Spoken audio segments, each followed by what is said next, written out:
Hello दोस्तों, एक बार फिर से स्वागत है आपके अपने यूट्यूब चैनल एकाग्रा क्लासेस में। जैसा कि आप लोग देख रहे थे, हम लोग पढ़ रहे हैं क्या पढ़ रहे हैं? Coordinate geometry. ठीक है, निर्देशांक ज्यामिति का 7.1 का इंट्रो आज हम लोग पढ़ेंगे। तो चलिए स्टार्ट करते हैं वीडियो को।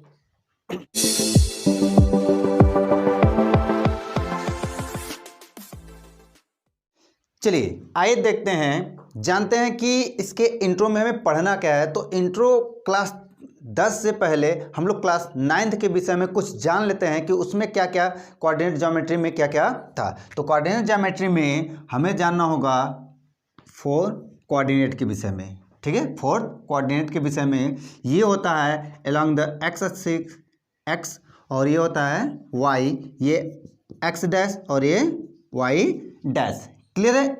इतना तो पता होगा। चतुर्थांश, ये चतुर्थांश है, पहला, दूसरा, तीसरा और चौथा। और इसमें क्या होता है, सभी वैल्यू क्या होते हैं? धनात्मक होते हैं। 1 2 3 4, 2 3 4, तो 1 क्या हो जाएगा? 1 हो जाएगा, 2 हो जाएगा, 3 और 4 हो गया।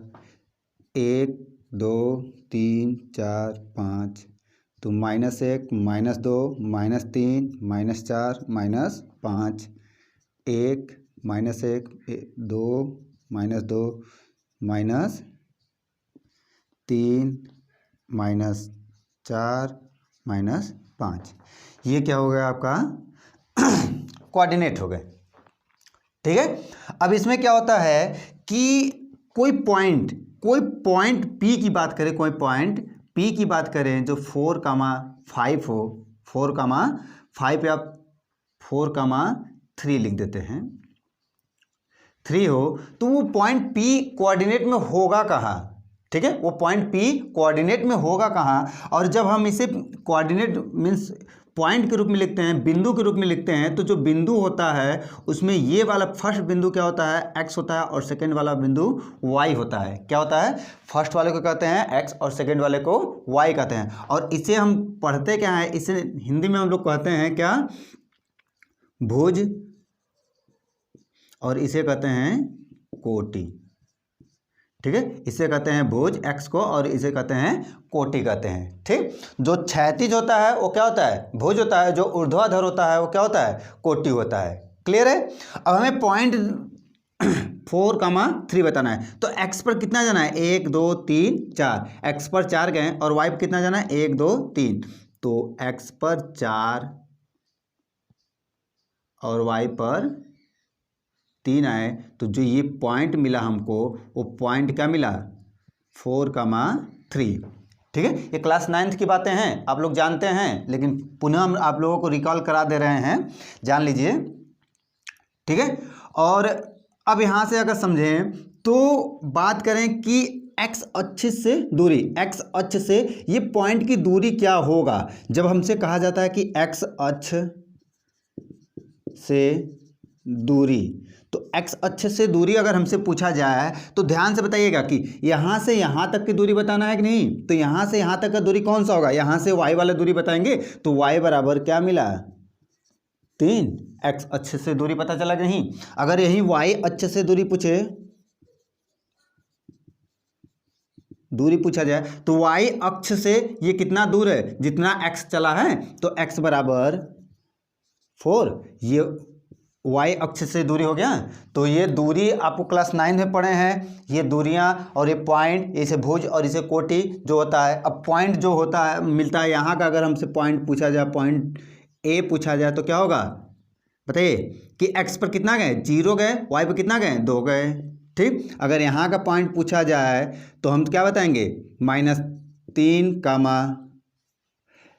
किस कोऑर्डिनेट में? सेकेंड कोऑर्डिनेट में ऊपर जा रहे हैं, तो 0 होगा। अब ध्यान रखिएगा, इसमें सभी वैल्यू क्या होते हैं? धनात्मक होते हैं। इसमें क्या होता है? ऋण और धनात्मक होता है, और इसमें दोनों वैल्यू क्या होते हैं? ऋणात्मक होते हैं। और इसमें क्या होता है? धनात्मक और ऋणात्मक होता है वैल्यू।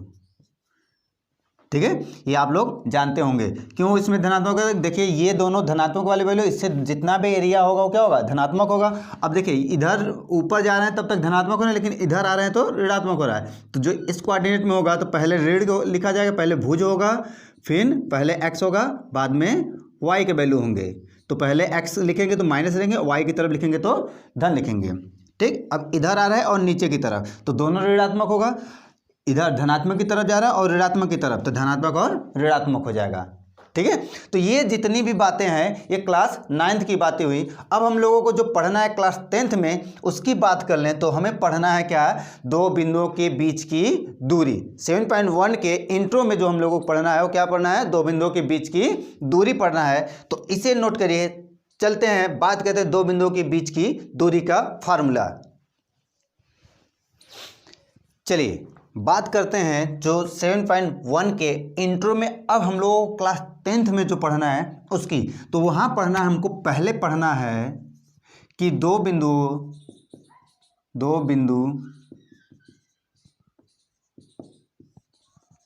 के बीच की दूरी। मीन्स दो बिंदु दिया हो, मान लेते हैं बिंदु ए दिया गया है और बिंदु बी दिया गया है, तो इनके बीच की दूरी, इन ए और बी के बीच की दूरी बराबर क्या होगा? तो यहाँ का पॉइंट मान लेते हैं x1 है और यहाँ का पॉइंट y1 है और x2 और y2। ठीक, तो फार्मूला होता है, क्या होता है कि x2 माइनस x1 का whole square plus y2 minus y1 का होल स्क्वायर। ठीक है, ये फार्मूला होता है दो बिंदुओं के बीच की दूरी का। अगर आप बात करें कि एक बिंदु मूल बिंदु हो, जैसे अगर इस कोऑर्डिनेट में इस पॉइंट x और y का मूल बिंदु से दूरी पूछा जाए, मूल बिंदु से मीन्स 0, से दूरी पूछा जाए O और A की दूरी पूछा जाए, तो मूल बिंदु से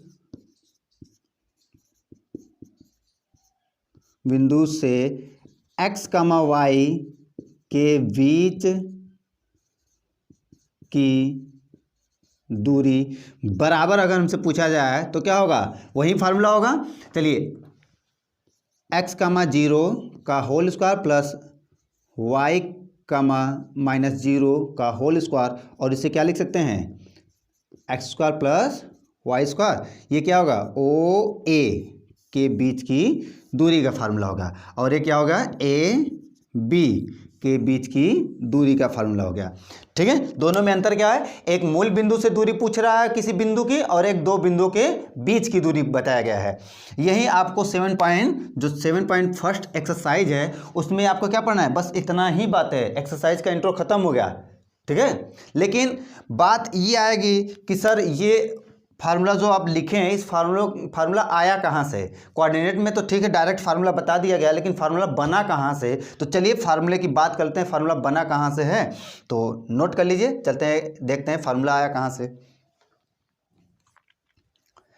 चलिए आइए बात करते हैं कि दो बिंदुओं के बीच की दूरी का फार्मूला का डेरिवेशन। ठीक, तो मान लेते हैं कि एक कोऑर्डिनेट में, ठीक ये कोऑर्डिनेट है, एक पॉइंट मान लेते हैं यहाँ पर जिसका बिंदु मान लेते हैं x1 और y1। ठीक, और दूसरा बिंदु मान लेते हैं यहाँ x2 और y2। ठीक, दो बिंदु A और B। ठीक है, तो अब बताइएगा कि जो A होगा वो यहाँ से मिलकर बना होगा, यहाँ से, तो ये along द y है तो y1 होगा, और ये क्या होगा? x1 होगा। अगर हम इसे बात करें तो ये दूरी क्या होगा? y2 होगा, और ये दूरी क्या होगा? x2 होगा। अब अगर हम इसे मिला लें इस प्रकार, ठीक, और यहाँ का पॉइंट मान लें C, ये टोटल था y2, ठीक, ये फिगर हो गया। अब ध्यान से बताइएगा कि दो बिंदु मान लेते हैं, माना x1 और y1 तथा x2 और y2 दो बिंदु हैं। अब हम आपसे पूछे कि AC बराबर क्या होगा, AC बराबर क्या होगा, तो AC बराबर होगा, हम कहें कि यहाँ से यहाँ तक की दूरी, यहाँ से यहाँ तक की दूरी माइनस यहाँ से, अगर ये P और ये Q और ये R S मान लें, ठीक है। तो AC बराबर क्या होगा, PC माइनस PA, और PC क्या है, x2 माइनस x1 होगा। अब हमसे पूछे BC बराबर क्या होगा, तो BC बराबर आप क्या बताएंगे, BC बराबर बताएंगे BR माइनस ये टोटल दूरी में से ये दूरी घटा दें या तो ये दूरी घटा दें CR, तो y2 माइनस y1 हो जाएगा। ठीक है, इतनी बातें क्लियर हैं। अब आपको त्रिभुज दिखाई दे रहा है, त्रिभुज दिखाई दे रहा है कि नहीं, तो हमें निकालना क्या है, समकोण त्रिभुज, समकोण त्रिभुज में पाइथागोरस प्रमेय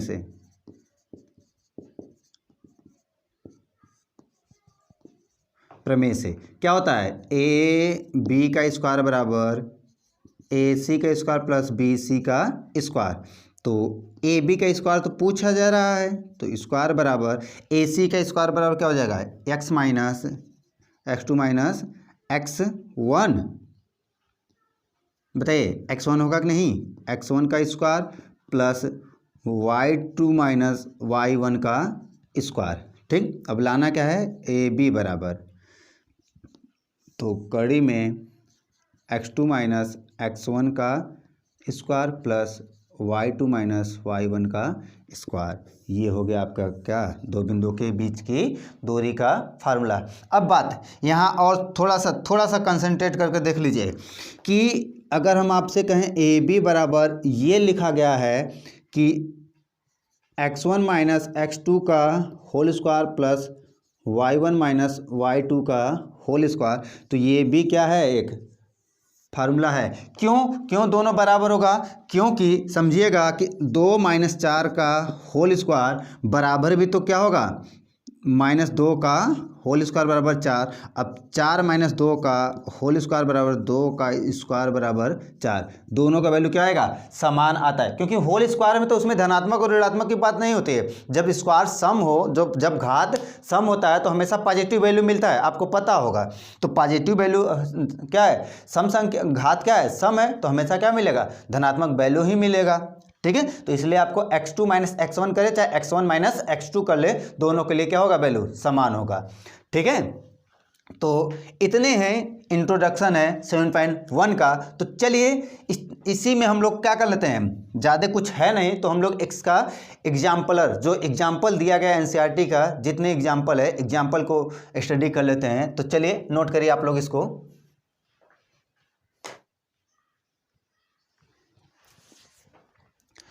चलिए आइए देखते हैं, दो एग्जाम्पल द्वारा समझते हैं कि बीच की दूरी का फार्मूला यूज कैसे होता है।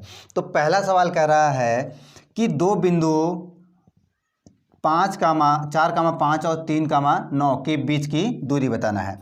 तो दो बिंदु तो मान लेते हैं, माना बिंदु क्या दिया गया है, 4,5 और 3,-9। ठीक, ये दिया गया है। अब दिया गया है तो फार्मूला क्या होता है कि दो बिंदुओं के बीच की दूरी मान लें, डिस्टेंस बराबर क्या होता था, रूट में x2 माइनस x1 का whole square plus y2 minus y1 का होल स्क्वायर। ठीक है, तो डिस्टेंस d बराबर क्या हो जाएगा, x2 मान लेते हैं, ये अगर x2 है तो 3 में 3 हो जाएगा, 3 माइनस 4 का होल स्क्वायर और -9 माइनस 5 का होल स्क्वायर बराबर 1 का स्क्वायर 1 और 5 4 14, 14 का स्क्वायर कितना होता है, 1, कितना होता है,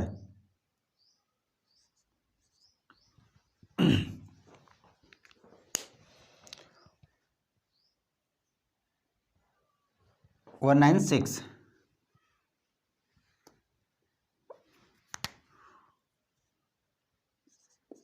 ठीक, अब क्या हो जाएगा, रूट में 197। ठीक है, ये क्या निकल जाएगा आपका, दो बिंदुओं के बीच की दूरी का फार्मूला। क्लियर है। अब बात आती है कि अगला एग्जाम्पल कह रहा है मूल बिंदु से, आपको बताया था मूल बिंदु वाला बताया था कि बीच की दूरी का फार्मूला क्या होता है। तो मूल बिंदु मान लेते हैं, चलिए हमें फार्मूला नहीं याद है छोड़ दीजिए। मान लें एक बिंदु क्या है 0,0 और दूसरा बिंदु क्या है -3, -4 के बीच की दूरी का फार्मूला। तो चलिए डिस्टेंस बराबर क्या हो जाएगा, x2 - x1 का whole square plus y2 - y1 का होल स्क्वायर। चलिए वैल्यू पुट कर लीजिए, x2 का मान क्या है -3 -0 का होल स्क्वायर प्लस -4 -0 का होल स्क्वायर। तो घटेगा तो 3 ही मिलेगा, तो 3 का 9 प्लस 16 बराबर रूट में 25 बराबर 5। अब कहेंगे सर +-5, तो डिस्टेंस ज्ञात कर लें भाई। अब क्या निकालें, दूरी निकालें। तो दूरी हमेशा क्या होता है, धनात्मक वैल्यू होता है, तो आप धनात्मक वैल्यू निकालेंगे। ठीक है, तो नोट कर लीजिए। चलते हैं एग्जाम्पल 3 की तरफ।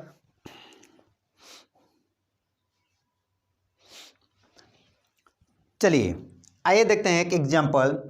देखिए इसमें जितने भी एग्जाम्पल हम आप लोगों को बताएंगे, सारे सवाल को बीच की दूरी पढ़ लें, मूल बिंदु से दूरी पढ़ लें। अब त्रिभुज होगा कि नहीं, संरेख मतलब यहाँ पर आपको संरेख आप पढ़ जानते हैं। संरेख क्या होता है कि त्रिभुज का क्षेत्रफल देख लीजिए, त्रिभुज का क्षेत्रफल नहीं क्या 0 मिल जा रहा है तो क्या होगा, संरेख होगा। तो क्या हमको पढ़े हैं अभी बीच की दूरी का, तो क्या उसी का यूज करना होगा, नहीं। हमें क्या है बीच की दूरी से ही पता करना होगा कि क्या ये संरेख मतलब ये त्रिभुज बना रहा है या नहीं बना रहा है। तो एक एक एग्जाम्पल जान लीजिए, एनसीईआरटी के जितने एक एक एग्जाम्पल एक एक टाइप बता रहा है सवाल आने का, मतलब जिस प्रकार का टाइप मिलेगा आपको सवाल का, वो टाइप आपको समझा रहा है। ठीक है, तो पहला टाइप हमने पढ़ा कि बीच की दूरी का। अब दूसरा टाइप कह रहा है कि क्या ये त्रिभुज है कि नहीं, मतलब त्रिभुज चेक करना है और संरेख चेक करना है। तो त्रिभुज और संरेख होने की कंडीशन होती है, पहला कंडीशन होता है कि यदि 3 बिंदु A B C, ये 3 बिंदु हैं, अगर ये संरेख हैं होंगे। ठीक है, संरेख कब होंगे, जब ए बी मतलब ए बी के बीच की दूरी निकाल लीजिए प्लस बी सी के बीच की दूरी निकालिए। यदि वह ए सी के बराबर मिल गया, क्या हो गया, ये दोनों आपस में बराबर मिल गए, तो ये तीनों बिंदु क्या होंगे, क्या होंगे, संरेख होंगे, लेकिन त्रिभुज नहीं होगा। ठीक है, अब दूसरा कंडीशन होता है कि यदि ये तीनों बिंदु ए बी सी अगर त्रिभुज बना रहे होंगे, क्या बना रहे होंगे, त्रिभुज बना रहे होंगे, तो a B plus B c is greater than a c. ठीक है, ये कंडीशन मिलेगा तो ये क्या होगा, तीनों बिंदु क्या होंगे, त्रिभुज बना रहे होंगे।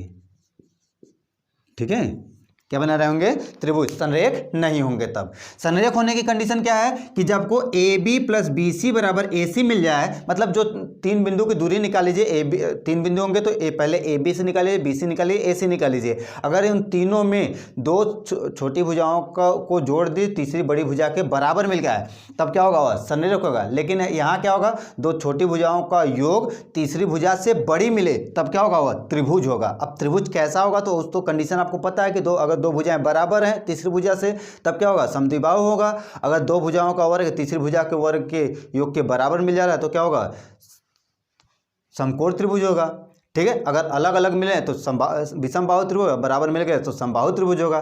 ठीक, तो त्रिभुज की कंडीशन आप जानते हैं। तो यहाँ पर हमें चेक करना है कि ये क्या आपस में बराबर है कि नहीं, ये कंडीशन फॉलो कर रहा है कि नहीं। तो चलिए चेक करते हैं कि ये कंडीशन में से दोनों में से क्या ये त्रिभुज बना रहा है, और बना रहा है तो किस प्रकार का त्रिभुज बना रहा है उसे चेक करते हैं। तो मान लेते हैं बिंदु ए दिया गया है 3,2 और बी दिया गया है -2, -3 और सी दिया गया है, सी क्या दिया गया है 2,3। ए बी निकालेंगे तो फार्मूला आपको बार बार लिखेंगे नहीं, फार्मूला आपको याद होना चाहिए। ए बी क्या हो जाएगा, ए 2 बिंदुओं के में से घटाएंगे तो -2 -3, ठीक, और का स्क्वायर प्लस -3 और -2 का स्क्वायर।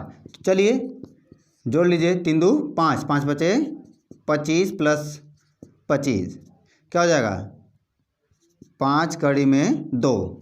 ठीक, ए बी बराबर आ गया। अब बी सी निकाल लीजिए। बी सी जब निकालेंगे तो इसमें से इसको घटाएंगे तो क्या हो जाएगा 2 + 2 का स्क्वायर प्लस 3 + 3 का स्क्वायर, तो क्या हो जाएगा 2 दूनी 4, 4 चौका 16, 3 त्रिका 9, 9 9 81, तो 81 16 कितना हो जाएगा 97, 97 आ गया। ठीक, अब आगे चलते हैं, हम निकाले ए बी सी निकाले, अब निकालने क्या ए सी। ए सी जब निकालेंगे तो ए सी क्या हो जाएगा आपका, इसमें से इसको घटा लेते हैं तो 2 - 3 और 3 - 2 का स्क्वायर। ठीक, तो 1 का स्क्वायर और 1 का स्क्वायर, तो 1 + 1 = √2। ठीक, ये मिल गया आपको क्या, इतने सारे वैल्यू मिल गए।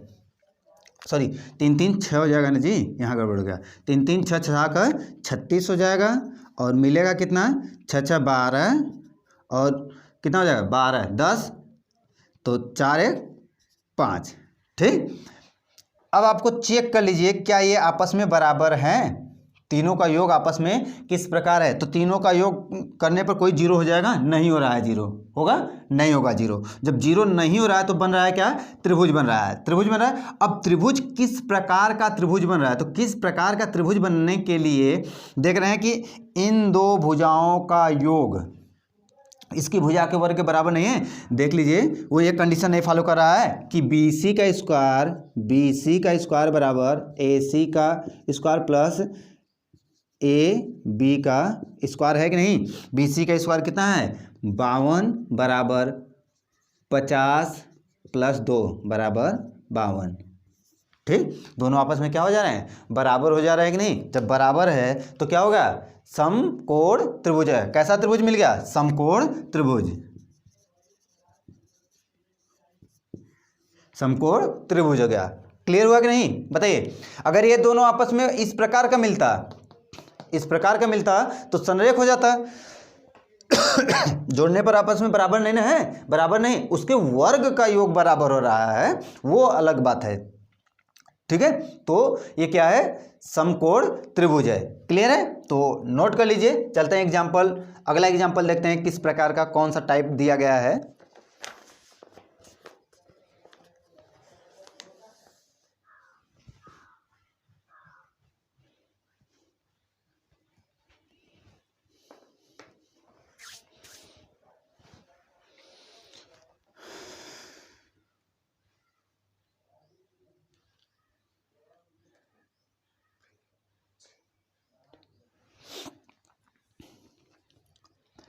चलिए आइए देखते हैं अगला एग्जाम्पल क्या कह रहा है कि सिद्ध कीजिए कि बिंदु इतना इतना इतना किसी वर्ग के शीर्ष हैं। तो वर्ग के शीर्ष होने का मतलब वर्ग में क्या होता है कि उसके शीर्ष अगर पता चल जाए कि जैसे ये दिया गया है, अगर ये आपका एक वर्ग है तो ए बी सी और डी। ए क्या दिया गया है, मान लेते हैं 0, -1, बी क्या दिया गया है 2, 1, सी क्या दिया गया है 0, 3 और डी क्या दिया है -2, 1। ये शीर्ष अगर होंगे तो क्या वर्ग में क्या होता है, वर्ग कंडीशन क्या होते हैं कि ए बी बराबर क्या होना चाहिए, ए बी बराबर बी सी बराबर सी डी बराबर ए डी।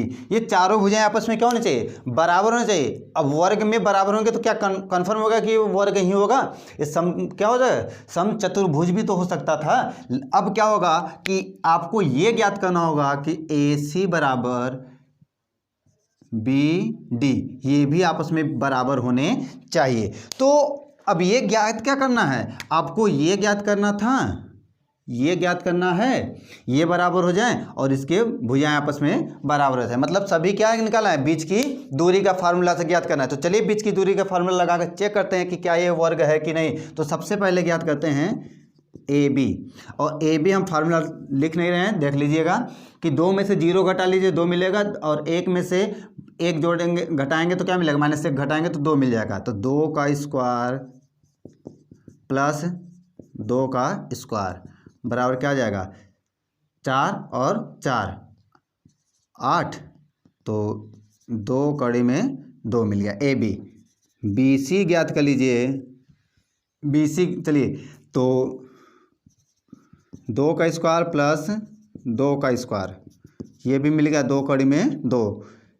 सी डी, चलिए सी डी देख लीजिए, तो -2 का स्क्वायर प्लस 2 का स्क्वायर, 2 कड़ी में 2।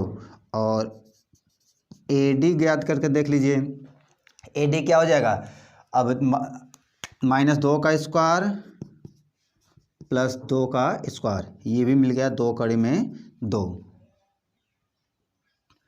2 कड़ी में 2। तो देख रहे हैं कि A B, B C, C D और ए डी सभी क्या है, आपस में बराबर है। तो भुजाएं तो बराबर हो गई, भुजा क्या हो गई, बराबर मिल गई।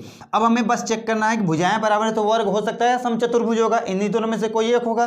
तो अब क्या करें हैं कि इसका ए सी ज्ञात कर लेते हैं। ए सी, तो ए सी बराबर क्या हो जाएगा, 0 में से 0 घटेगा 0 का स्क्वायर, और 3 में से 1 घटेगा -3, तो 4 का स्क्वायर मिल गया, रूट में 4 का स्क्वायर बराबर 4। और बी डी ज्ञात कर लीजिए। चलिए बी डी क्या हो जाएगा कि 2 में से 2 को घटाएंगे तो -2 को घटाएंगे तो 4 का स्क्वायर प्लस 1 - 1 का स्क्वायर, तो 4 का स्क्वायर बराबर 4। तो देख रहे हैं कि ए सी बराबर बी डी भी तो है, तो क्या हो गया, ये भी क्या मिल गए, बराबर मिल गए। तो विकर्ण भी बराबर है और भुजाएं भी आपस में क्या बराबर है। तो इसलिए ये जो दिया गया है एक वर्ग है, ठीक है। इसलिए एक वर्ग है, जो शीर्ष दिए गए हैं उनसे जो बना है फिगर वो क्या बन रहा है, एक वर्ग का फिगर बन रहा है। क्लियर है। तो नोट करिए, एक और एग्जांपल देखते हैं और उसे समझते हैं।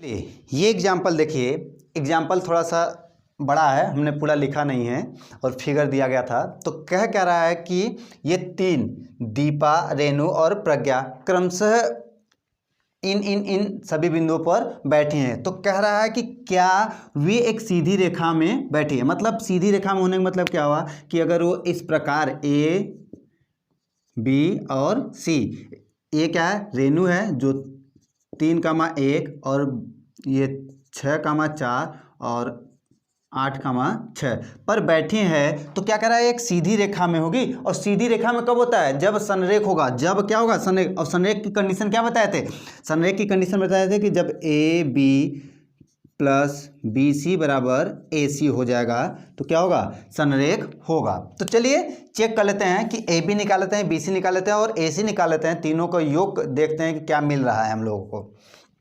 तो ए बी बराबर क्या हो जाएगा, कड़ी में ए में से बी, 3 में से 6 में से 3 घटेगा 3 का स्क्वायर प्लस इसमें से इसको घटा लीजिए, कितना मिलेगा 3 का स्क्वायर, 9 + 9 मीन्स रूट में 18 मिला। ठीक, अब बी सी निकाल लीजिए। बी सी जब निकालेंगे तो बी सी क्या होगा, 6 में से 8 घटेगा तो कितना मिलेगा, 6 में से 8 घटा तो 2 मिला, 2 का स्क्वायर प्लस 4 में से 6 घटेगा 2 का स्क्वायर, तो क्या मिल गया, 4 + 4 बराबर 8। ठीक, ये मिला। अब कह रहा है कि अगला वैल्यू ज्ञात करना है, ए सी ज्ञात कर लीजिए। तो चलिए ए सी ज्ञात कर लेते हैं। ए सी क्या हो जाएगा, 3 में से 5 का स्क्वायर और 5 का स्क्वायर 25 प्लस 25 50। ठीक है, ये मिल गया आपको। तो जो मिला है अब उसे चेक करिए क्या ये सभी आपस में बराबर हैं। तो ये आपस में बराबर चेक करने के लिए अब ध्यान से समझिएगा, इसे हम क्या लिख सकते हैं 3 कड़ी में 2, इसे क्या लिख सकते हैं 2 कड़ी में 2, और इसे क्या लिख सकते हैं कि 5 कड़ी में 2। तो रखिए पॉइंट इसी में, ए बी का मान क्या है 3 कड़ी में 2 प्लस 2 कड़ी में 2 बराबर 5 कड़ी में 2। तो 3 2 5 कड़ी में 2 बराबर 5 कड़ी में 2। ये दोनों आपस में क्या मिले बराबर मिल गए कि नहीं। तो क्या होगा संरेख होंगे।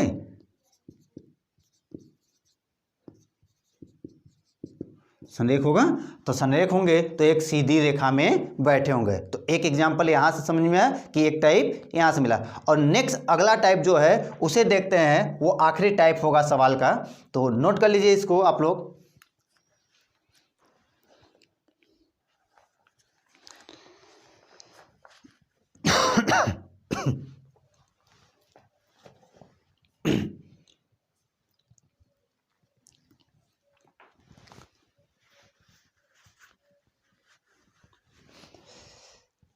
चलिए आइए देखते हैं एक नया एग्जाम्पल। कह रहा है क्या कि y अक्ष पर एक ऐसा बिंदु ज्ञात कीजिए, y अक्ष पर एक ऐसा बिंदु ज्ञात कीजिए जो बिंदु 5,6 और -4,3 से समान दुरुस्त है, मतलब समान दूरी पर है। समदुरुस्त कहा है कि नहीं, समदुरुस्त होने का मतलब क्या है समान दूरी होने का मतलब। अगर हम कहें कि ये कोऑर्डिनेट है तो यहाँ पर पॉइंट ज्ञात करने के लिए उसने कहा यहाँ पर पॉइंट आपको ज्ञात करना है, तो यहाँ पॉइंट क्या होगा 0,y होगा, और यहाँ से एक पॉइंट इधर और एक पॉइंट इधर। यहाँ क्या दिया गया है -4,3 और यहाँ क्या दिया गया है 6,5। ये समान दूरी पर है। तो ये मान लेते हैं अगर A हो, ये B और ये C, तो AB बराबर क्या होगा AB बराबर क्या होगा AC होगा। होगा कि नहीं। तो सॉरी तो चलिए दो बिंदुओं के बीच की दूरी लगा लेते हैं। तो AB के बीच की दूरी क्या हो जाएगा 0 प्लस 4 का स्क्वायर प्लस y माइनस 3 का स्क्वायर, ठीक, बराबर AC की दूरी क्या हो जाएगा 6 माइनस 0 का स्क्वायर प्लस 5 माइनस y का स्क्वायर। ठीक है, दोनों पक्षों का वर्ग कर लें, का वर्ग कर लेते हैं। जब वर्ग करेंगे तो कड़ी हट जाएगा, जब कड़ी हटेगा तो 4 का स्क्वायर कितना हो जाएगा 16 और y square plus 9 minus 6y और 36 25 y स्क्वायर माइनस 10y। ठीक है, तो y स्क्वायर से y स्क्वायर कैंसिल हो गया, 16 इधर है, 16 9 कितना हो जाएगा 25 हो गया, 25 से 25 कैंसिल हो गया। ठीक, इसे इधर ट्रांसफ़र कर लीजिए। जब इसे इधर ट्रांसफ़र कर लेंगे तो 10y माइनस 6y बराबर 36, 4y बराबर 36, y बराबर 9। ठीक, y का मान क्या मिल गया 9 मिला। तो वह बिंदु पूछा है ना, तो y अक्ष पर बिंदु क्या हो जाएगा 0,9। ठीक है, तो नेक्स्ट टाइप ये है। तो यहाँ तक बातें आप लोगों को समझ आई। एग्जाम्पल देख लीजिएगा, अच्छे से देखिएगा, एग्जाम्पल बढ़िया सवाल दिया गया था। तो यहाँ तक आप लोगों को अगर वीडियो पसंद आई हो तो लाइक करें, शेयर करें और अपने दोस्तों के साथ भी शेयर करिएगा और कमेंट भी करते रहिएगा आप लोग। चलिए।